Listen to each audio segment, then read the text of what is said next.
what's going on, everybody? Welcome to another episode of the Battlefield Project podcast. This is the podcast for people who understand that life is a battle and only the strong will thrive. I'm your host, Matthew Rhoda, and it's my pleasure to shine a light on our guests, to listen to their stories about different battles they have faced in their lives, whether it's recent or in the past, whether it's spiritual, physical, mental, whatever those battles are, and then how they overcame those battles by having the courage, strength, fortitude, resilience to fight those battles head on and not play victim.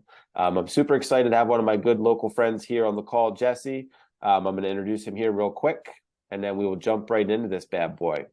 So Jesse is a family man. He's a husband and a father of two daughters, one son, ages 7, two daughters and one son, ages 7, 4, and 2. They are his everything. And man, I'm right there with you, dude. Family is everything. He graduated from Millersville University, summa cum laude, I always get that wrong, with a Bachelor of Science degree in finance and a minor in mathematics. He started working with his father at age 10 in HVAC, continued working in the construction field for 15 years before switching over to a career in finance. Jesse started his career in finance working as a staff accountant for Charter Lane Consulting, where he advanced his career to a consulting CFO for over a dozen clients. And in 2019, Jesse founded Perpetual Equity Group, LLC, a small, ethical, private equity firm based in Lancaster, PA, with 3 partners, Mark, Rick, and Ross. And Jesse's currently has ownership, that's a lot, an ownership stake in 12 companies. So he's a busy dude. Jesse is an advocate for the recovery of drug addiction and alcoholism for the addict and their families. He served as treasurer over a 2-year tenure for a Lancaster County-based nonprofit that aids and supports those suffering from addiction. He grew the organization's cash position budget over, good Lord, dude, 1,500%, giving the organization the resources it needed to expand their services to those afflicted with addiction.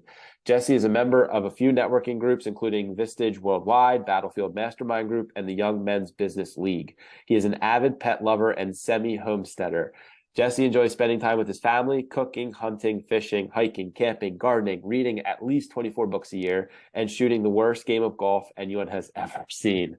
What's an average round of golf for you? What's the score? Oh, dude, I don't know. I lose count at like probably 110. Okay, so it's pretty bad then. All right, it's pretty bad. Yeah, it's terrible. Awesome, man. Well, thank you for joining us, man. Yeah, that's the name of the game, man. Have fun, right? Yeah. Well, thanks for being here, dude. I appreciate it, and I'm excited to hear some of the battles that you've experienced and what you did to overcome them in life. Yeah. Thanks for having me, man. My pleasure. Yeah. So, what's yours? All right. Well, I'll start off, man. I lived a pretty good life, man. I have, great parents. I have 2 sets of parents. I have a father and a stepmother, and then I have a mother and a stepfather. Awesome. And I have to say I'm extremely grateful for that, because both sets of parents are phenomenal, and I was raised with different perspectives, as where I guess most people, it's just a single set of parents. You see things through the lens of like how you're being raised through just 2 sets of people. But it's like I had all these values instilled on me from completely opposite ends of the spectrum of, blue collar, white collar, and stuff like that. So, I've been really grateful for that. And, for a long time, there were, I guess, some battles when I was younger and stuff, and nothing that I really thought was anything of significance. Just normal high school stuff or whatever. And I would say that one thing that started affecting my life, and there were no consequences for it at the time, but when I was younger, I was extremely bored with school. I thought it was a waste of my time. I found it extremely non-challenging. I would really not try at all, and just, I would just get by. I would skip school all the time and do all this stuff, which is really funny because like by the time I graduated, I got like the Presidential Award for Academic Excellence. And when they called my name, I remember like a lot of people who knew me just looked at me and they're like, how is that even possible? How did you pull that one off? Yeah, because at that time, like middle school, high school and stuff, I was I guess considered one of the bad kids or whatever. I liked to party, and stuff like that, and experimented with things at a young age.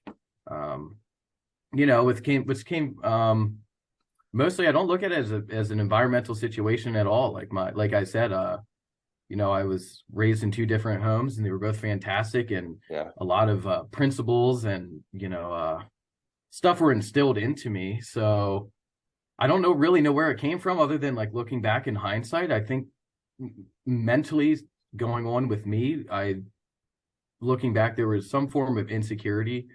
growing up that I don't think that I, especially at the time, would ever have acknowledged, Yeah. for sure. But as I got older and like looking back, I definitely cared too much about what people thought about me more than anyone should. Yep. So doing that, and the reason I bring that up is because those behaviors that I started um portraying at a younger age affected me when I got older. Yeah. So I was doing all kinds of stuff I wasn't supposed to do, just having fun, partying, and hanging out with friends and stuff all the time. And I was, pretty irresponsible and stuff like that. And which led into probably one of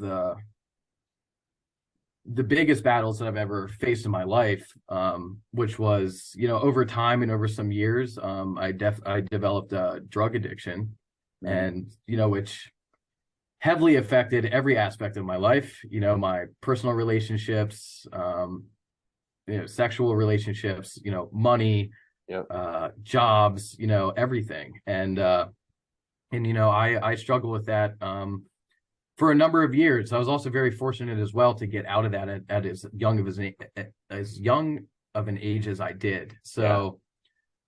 So I don't know how detailed I'm supposed to get with stuff. I guess just As much as you want, whatever. man. Yeah, Yeah. whatever, and stuff like that. I would say that things, like I went to college. I originally went to college at Elizabethtown College. I was on somewhat of like an scholarship there, and my father worked there, so I had that employee discount thing for my Yeah. family where the tuition was, I don't even know, half the cost, or Yeah. something like that. So I went there and had a great opportunity at Elizabethtown College as a mechanical engineering major, and stuff. And I grew up in Lancaster, and then I went to college, and I was extremely bored there too. and Fair enough. and yeah, and I wasn't enjoying it very much, and I was only 18 and I didn't know what I wanted to do in life. I knew I was really good at math and science, Yeah. and that was pretty much the only reason that I went there. Yeah. And I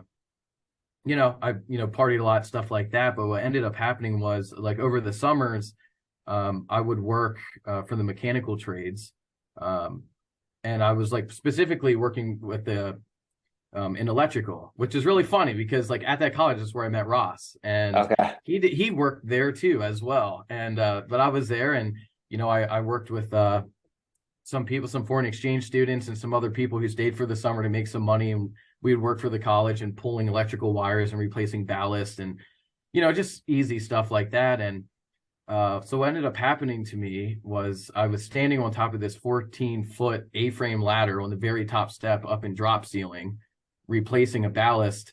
And one of the other student workers who was there was in another room, and the power was turned off, but he flipped the circuit breaker while I had Oh, electrical wires beautiful. in my hands, and it was 277, and it like started electrocuting me, Oh, which was pretty frightening. I still have like third-degree burn mark scars on my thumbs wow. and shit from it. Yeah. So the only thing that saved my life was falling off the top of the ladder, like, because Really? I lost my Yeah. balance, so I fell.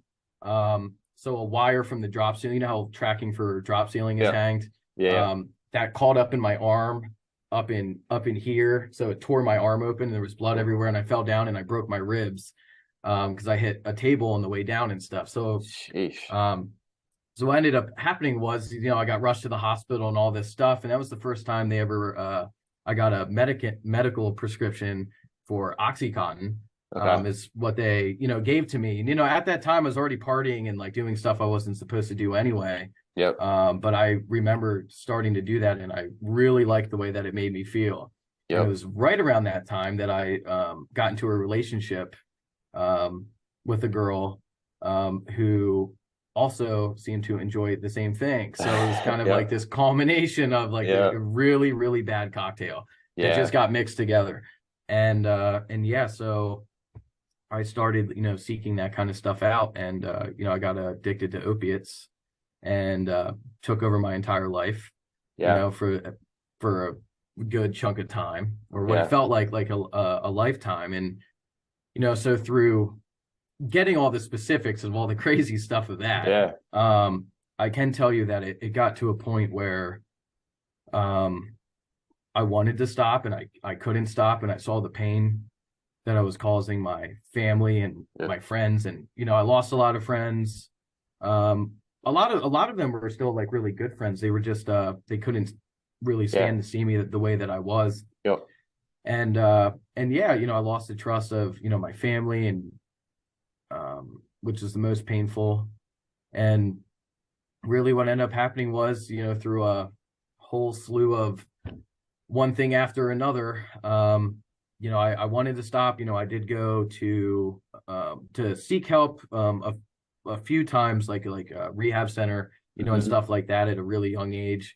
And I would get out, and I think one of the biggest issues that I had, because by the time I got myself better, like looking back, Yeah.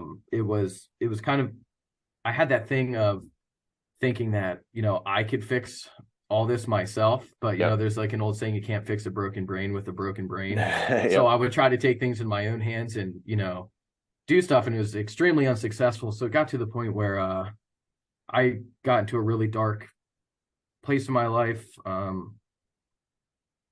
I definitely felt more alone than I ever have, and I got really I guess what's the best way of saying it? I guess I get a little emotional sometimes when I talk about it, but Yeah. I get it, a man. very dark, like depressed state, and I didn't want to live anymore, Yeah.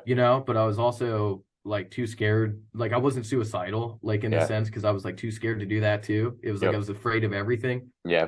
so yeah, so I lived my life like that for a while, and then obviously when you don't start caring about your life anymore, everything else is going to get 10 times worse. Yep.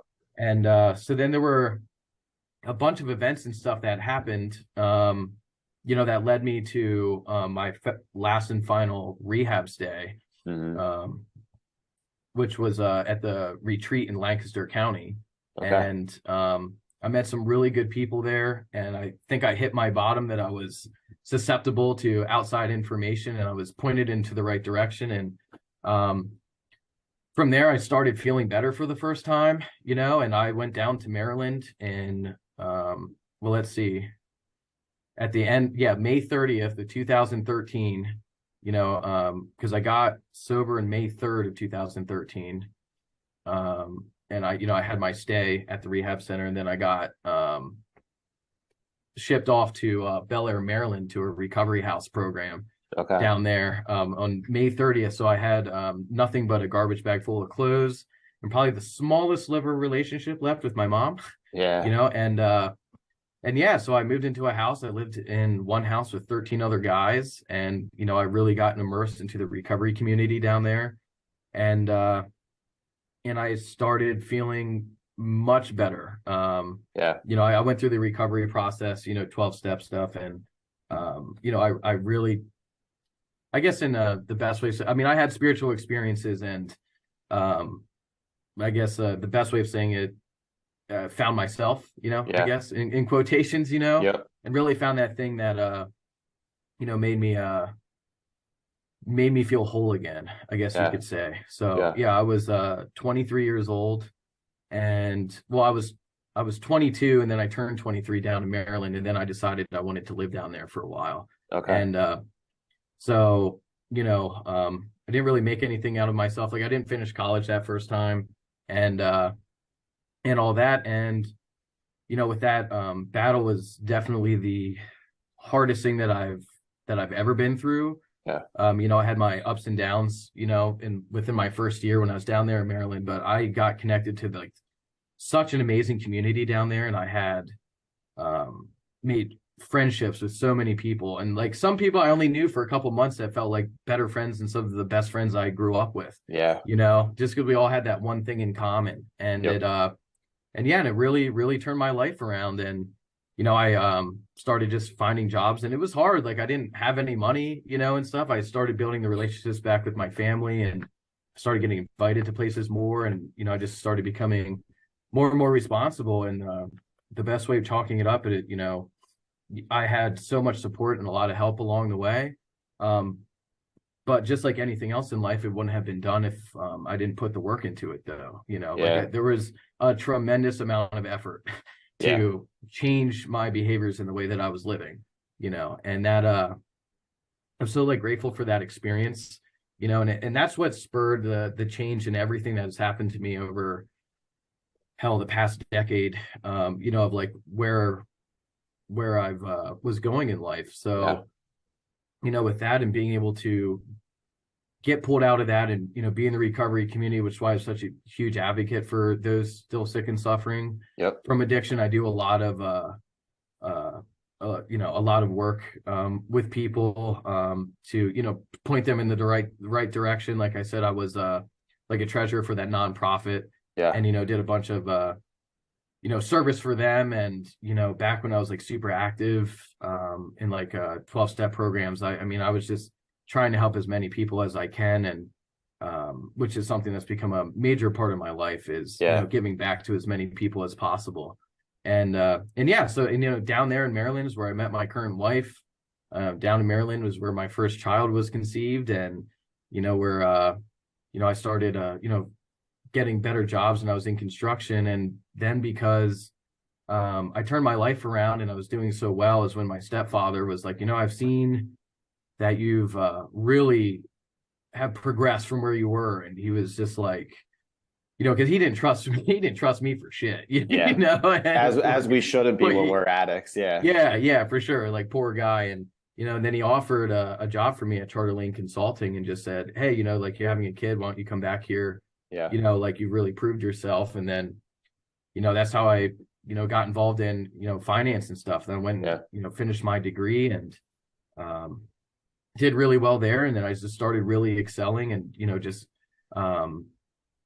just mended and made so many good relationships over the years and stuff. And, I'm always very transparent with people before I get into like business with them and stuff about my past, just in case it is something that bothers them. But it seems like over time, I have not had one person worry about it at all. Because most of the time, some of these people get in a partnership with someone who's like actively doing cocaine every day and they don't exactly even know. You know what I mean? And I'm just like, I don't do stuff. Been there, what I mean? done that. It's in my past. Yeah. You know what I mean? Just that kind of thing. So yeah, which is great, just to be able to openly talk about that thing. And through those conversations, been able to actually reach out and help more people because I was so open, about that, being in the recovery community and stuff. And yeah, oh wow, look, it's been like 20 minutes already. Dude, that's the point of this podcast. I'm supposed to speak very little. You're supposed to speak a bunch. So I didn't even I was like, wow, it felt like only 5 minutes.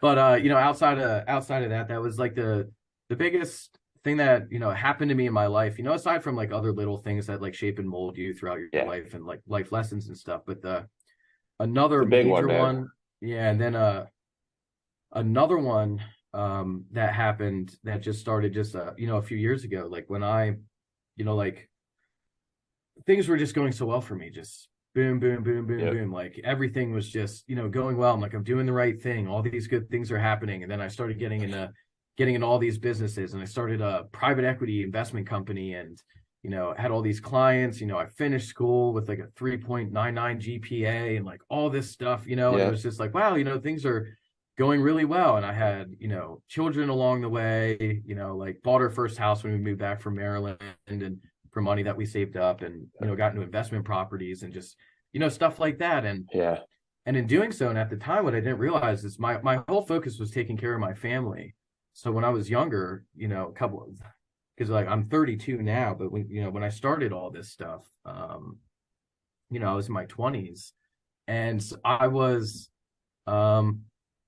really putting a lot of focus on I'm here to support my family and do everything that I can. Because like when we moved here, back here to Lancaster from Maryland, I didn't have a lot of money. The money I had, I put into a house, and I had an entry-level position, at Charter Lane as like a testing thing. So I wasn't I took a pay cut to come here, and then like to bring my children around the grandparents, and stuff like that.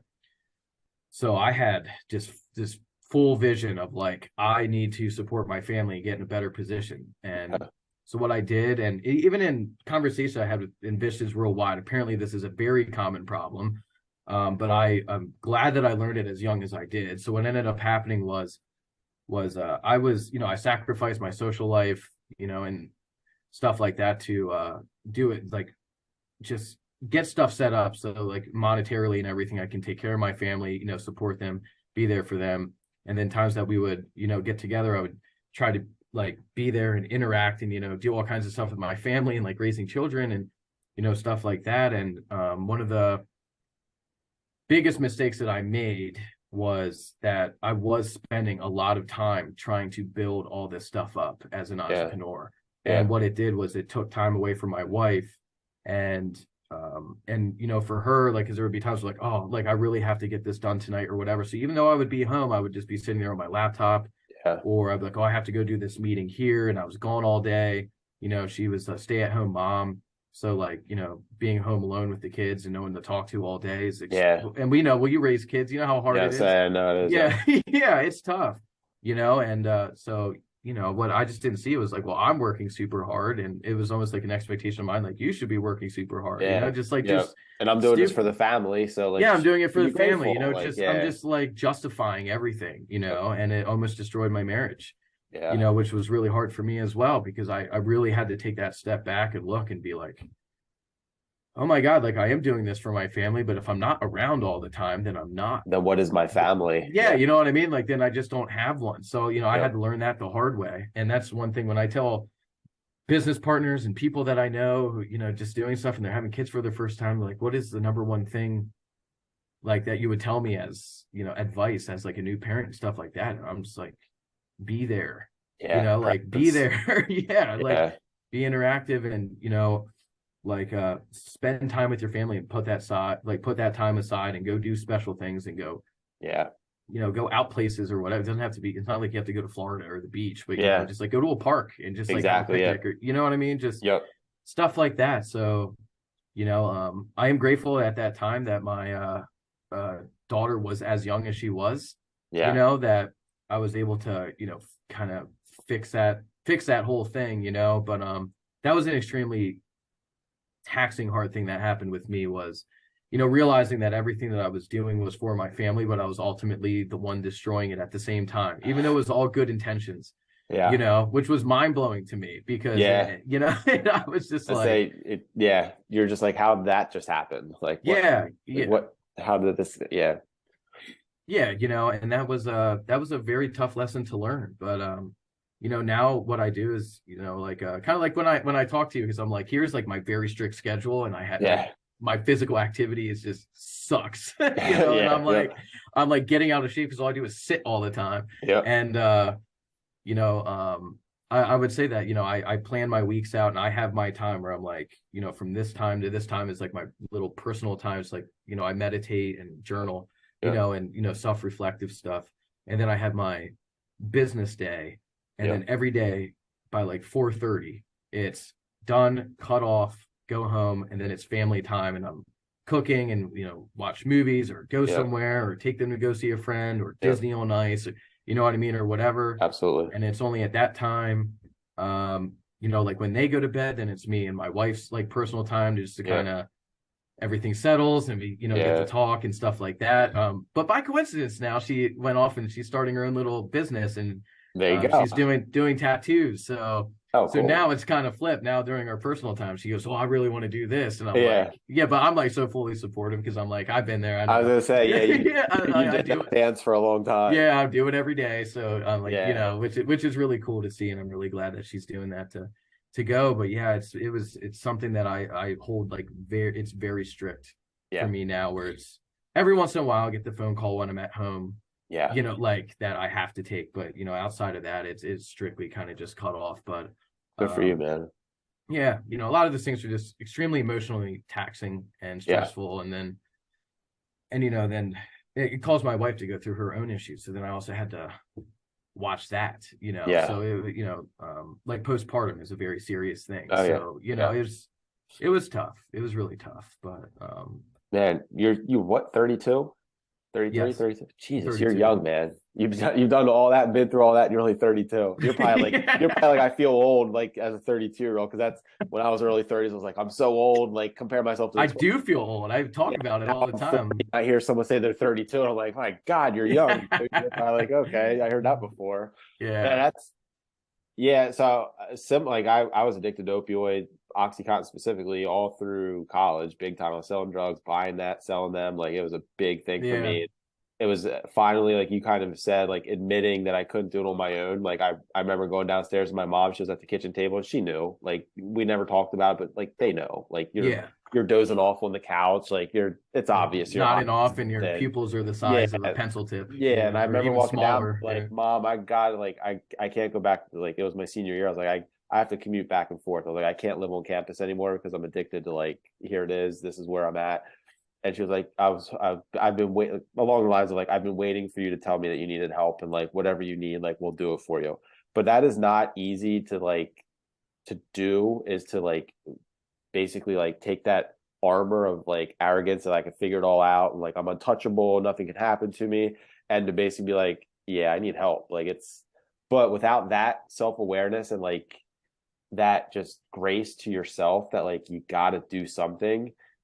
I mean, you could have ended up dead with opioids. I could have ended up dead, snorting Oxycontin and doing Oxycontin. Like it's such an evil path that you have to like break yourself free of a lot of times. Cause I'm sure you Yeah. have friends being like, stop it, Jesse. It's bad. Like I had friends, I had family, stop, it's bad. And until it clicks for you and like you find that reason to stop, like all those words are in one ear out the other. Yeah, well, and that's like the crazy thing too, because they say like the one thing that is specific to addicts and alcoholics is being an egomaniac with an Yeah. inferiority complex.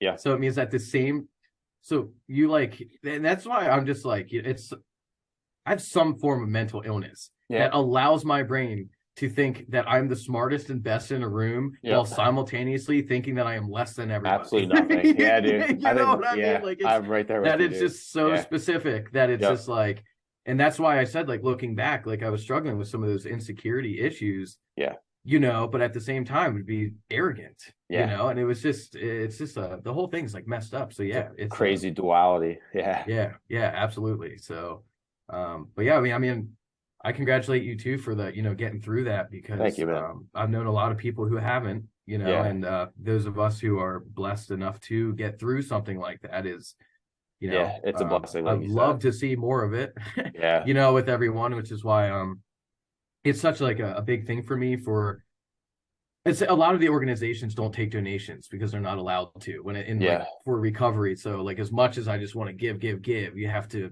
do it internally as, being there, you know what I mean? And stuff like that. But yeah, it's something that I'm extremely grateful for though, because it has made me the person that I am today. Yeah. And it makes it makes things so much. I think that's why I chalk it down like two of the biggest issues that I've had in my life as battles. Yeah. Is because when you go through something so extreme like that and your mind just deteriorates to nothingness, really, and just feeling like your life is so void and there's no purpose for anything and you just want it to end, like going through something like that, it almost prepares me. Like now, it's funny because my wife will even say, like, you just seem emotionally void sometimes. When major things happen, she's like, how do you just look so calm? And it's just because it's like, well, shit, when you go through like all of that, like, obviously just left out so many specifics, but all of these things that have happened to me because of that one thing, which was addiction, it's just like, it makes everything seem like you can really get through anything, like it's just kind of remaining calm and not making the situation worse by throwing gasoline on the fire. And that's not to say that you can't like cry or be sad or mad or angry, and stuff like that, but it's how you can control your emotions with your actions. Not gonna dwell on it. Yeah. And look at a thing where it's like, like specifically like with deaths, they're extremely sad. I've known way too many good people that have passed, some really young, some older. And it's one of those things where, I can sit there and feel sorry for myself that I'm never gonna be able to see this person again. But then, I look at like, here's their mom, there's their family, there's this. So, I can sit there and kind of just be like really calm and then trying to be that helpful person and going like, I'm going to be okay. Maybe I should just take this time to help this person, Yeah. and then when it's time for me to have my own, you know, Healing. emotional healing Yeah. process, I'll do that with my wife, or like, Yeah. like one of my mentors, or or Yeah. something like that, and just kind of talk through it, and but I don't Yeah. know. That's just my perspective. I'm not saying it's the correct No, one, but no, yeah. I mean, I don't think anyone has the correct one. I think it's unique to each person, man. yeah.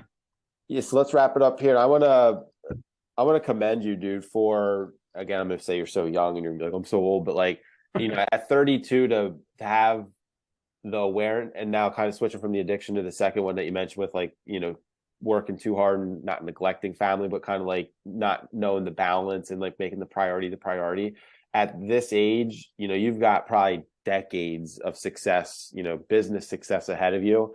But kudos to you, man, for knowing that runs parallel with or behind your family success and happiness. Because I think that to me is one of the, like, family first is my biggest core value, and it's I operate every Yeah. decision I make as family first. Like if that's my core value, like what decision do I want to make based on knowing that and feeling that?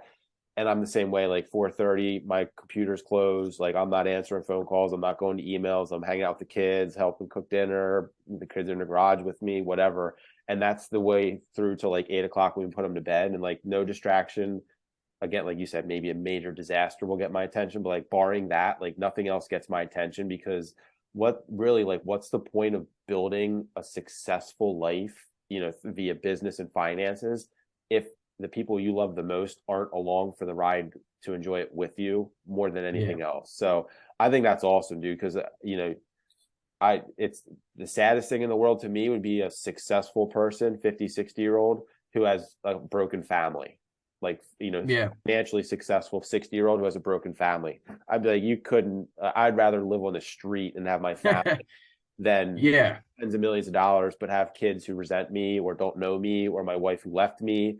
Like, no way would I trade any money amount for that peace of mind and that love that you create with your family. Like, that should drive everything. And I don't Yeah. think that's the case enough. So, kudos to you. I'm proud of you for at this age having that realization and making that your priority. Because I think in my opinion, that's the key to happiness in life. Yeah. Yeah. I agree 100%. Well, yeah. Thank you. Yeah, man. So where can people find you if you want to connect with you, socially, from a personal standpoint, if you want to give that info out, or just business, all the different businesses you're involved in? Now's the time to Yeah. kind of throw those Well, out I have there. a number to have links for the websites and stuff, and some of them under maintenance would be quite cumbersome. I would say, as much as I'm a ghost on social media, you can find me on Facebook, LinkedIn, and Instagram, and they're all like linkedin.com/Jesse Greider. Okay. Like one word for each one of them. Okay. And yeah, and if you ever want to reach out, via email, my email is jgreider@charterlane.com is Okay. my most common used one. And And I can vouch he is a ghost. I'm friends with him on Facebook or one of those social platforms, and I never see the guy. So yeah, it's hard to find you. yeah, yeah. Which Yeah, I don't think they're I admire, man, because now like I'm on it all freaking time, and sometimes I love it, and sometimes I'm like, I just wish yeah, I yeah. could plug, but like it's a personal brand that you blah blah blah. Yeah. But yeah, not being plugged in like that, something else I admire about you. Yeah, well, yeah, thanks. Yeah, I have my reasons. I don't want to take any Yeah, more of your time, but no, yeah, I like fair it's enough. another distraction for me. So I tend to That's it, just dude. Yeah, smart. I don't do it. Hey, I'll I make think a you're post maybe once every 6 months. yeah, so I think you're like me. It's like all or nothing with stuff, and I think that's the addict, like the addictive mentality. Yeah. Is like it's all or nothing. It's hard to find that middle ground. So I'm Yeah, not the speaking in for you, between but is hard to find. No, I my biggest resonate with problem. that. I resonate with that 100%. Yeah, Yeah, I when I'm into something, I go all in that's for how I am. sure. Yep, Yeah. yeah, yeah. For So better or worse, right? yeah, yeah, Nowadays it's 100%. for better, but back in the day it was for worse. So we have to Yeah, balance that and watch where we go. yeah. Awesome, man. Well, thank you very Yeah. much for joining me. Thanks for sharing, being vulnerable, and sharing those stories with our audience. I think they'll definitely benefit from it. If you're watching this episode and you does resonate with you, if you know friends and family who are maybe struggling with addiction or putting business ahead of family, I think the lessons that Jesse shared here can actually make a big impact. People can see that there is light on the other side. You just have to make those decisions. So I'd appreciate it if you share the show with anyone that you think it might help. The goal of the podcast in general is to create a massive positive ripple effect in the universe. So if we were able to accomplish that in any way and you can share it, we would deeply appreciate it. Thank you, brother, for being here, man. I appreciate you. Yeah, thanks for having me, Matt. Yep. I'll see you on the battlefield. Yeah, see you.